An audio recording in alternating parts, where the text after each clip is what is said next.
Welcome to Karpagam creations. இன்றைக்கி நம்ம நெத்திலி கருவாடு குழம்பு தான் பண்ண போகிறோம். இது வின்டர் சீசனுக்கு ரொம்ப சூடாக சாப்பிட்டா நல்லாயிருக்கும். ப்ளஸ் இது நோய் எதிர்ப்பு சக்தி இதில் அதிகமாக இருக்குது. வாங்க வீடியோக்குள்ளே போய் எப்படி செய்யலான்னு பார்ப்போம். சுடசோரில் போட்டு சாப்பிட்டிங்கன்னா உண்மையாக டேஸ்ட் அல்டிமேட்டாக இருக்கும். வின்டர் சீசனுக்கு அதுக்கு சூப்பராக இருக்கும். ஃபஸ்ட்டு நம்ம இந்த மாதிரி நெத்திலியை கொஞ்சமாக நம்ம தண்ணியில் போட்டு கழுவி எடுத்து வச்சுக்கலாம். அதுக்கு வெங்காயம் தக்காளியெல்லாம் நம்ம நல்லா பொடியாக சாப் பண்ணி வச்சுக்கலாம். ஃபைனலாக இப்படி தான் இருந்தது. நான் உருளைக்கிழங்கெல்லாம் போட்டிருந்தேன், நல்லா இருந்தது. ஒரு பேனில் எண்ணெய் விட்டு கொஞ்சம் வெந்தயம் ஆட் பண்ணிக்கோங்க. இந்த வெந்தயம் பொரிஞ்சதும் கொஞ்சம் கடுகு கொஞ்சம் சீரகம் ஆட் பண்ணிக்கோங்க. இது இப்போ நம்ம நல்லா பொரிஞ்சதும் குட்டி குட்டியாக நான் பூண்டு நறுக்கி வச்சுருக்கேன், அந்த பூண்டை ஆட் பண்ணிக்கலாம். இந்த பூண்டு லைட்டாக சாட்டேட் பண்ணிவிட்டு பாருங்கள், நமக்கு நல்லாவே பொரியுது. நல்லா வணக்கி விட்டுட்டு இப்போ வெங்காய தக்காளி ஆட் பண்ணிடுங்க.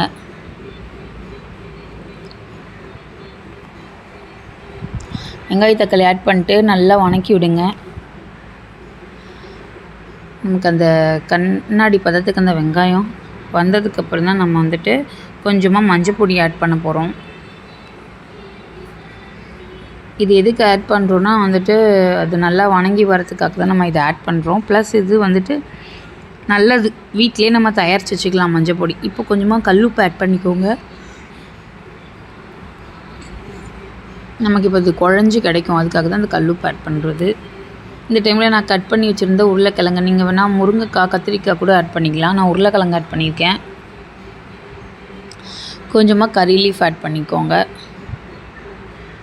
நம்ம நல்லா இதை வணக்கி விட்டுடலாம். இப்போ நம்ம இந்த கருவாடை நல்லா தண்ணியில் வச்சு கழுவி எடுக்க போகிறோம்.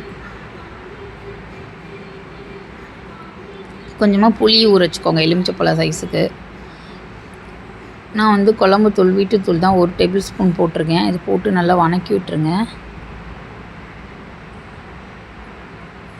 நமக்கு நல்லா குழஞ்சி வரும், அந்த மாதிரி வணக்கணும். சிம்மில் வச்சு வணக்குங்க. இப்போ நான் லைட்டாக மேலாப்பில் இருக்க அந்த புளி தண்ணி மட்டும் ஆட் பண்ணுறேன். உருளைக்கிழங்கு லைட்டாக வேகிறதுக்காக. நான் கரைச்சி ஆட் பண்ணலை, கடைசியாக ஆட் பண்ணலான்னு விட்டுட்டேன். கொஞ்சமாக ஆட் பண்ணிட்டேன். இப்போ தான் கரைச்சி ஆட் பண்ணியிருக்கேன். ஒரு 5 மினிட்ஸ் கொதிக்க விட்டதுக்கப்புறம் கரைச்சி ஆட் பண்ணிட்டேன் புளி தண்ணியை. இப்போ நம்ம நல்லா கலரி விட்டுக்கலாம். பாருங்கள், நமக்கு நல்லா சூப்பராக கட்டியாக வந்திருக்கு பாருங்கள். இப்போ நமக்கு லைட்டாக கொதிச்சு வந்திருக்கு. இன்னும் கொதிக்கட்டும் கொஞ்சம் நேரம். இப்போ நம்ம கழுவி வச்ச அந்த நெத்திலி கருவாடை நம்ம இன்னொரு தடவையும் கழுவி ஆட் பண்ணிக்கலாம்.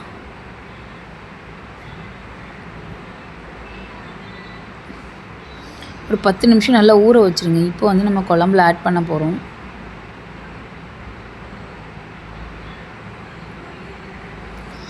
இது தலைலாம் சில பேர் எடுத்தாலும் எடுக்கலாம், இல்லை அப்படியே சாப்பிட்டாலும் ஓகே தான். நான் இதான் ஃபஸ்ட் டைம் நெத்திலி கருவாடு வச்சு பண்ணுறேன். வாழைக்கருவாடு பண்ணியிருக்கேன். அதனால் உங்களுக்கு வேணும்னா தலையை எடுத்துருங்க. இது அப்படியே தட்டு போட்டு மூடிடுவோம் ஒரு சிம்மில் வச்சு. இப்போ சைடிஷ்க்கு நான் சொரக்காய் பொரியல் தான் பண்ண போகிறேன். இப்போ பாருங்கள், நமக்கு எண்ணெய் லைட்டாக பிரிஞ்சு வருது, தொக்கு மாதிரி கன்சிஸ்டன்சிக்கு வருது.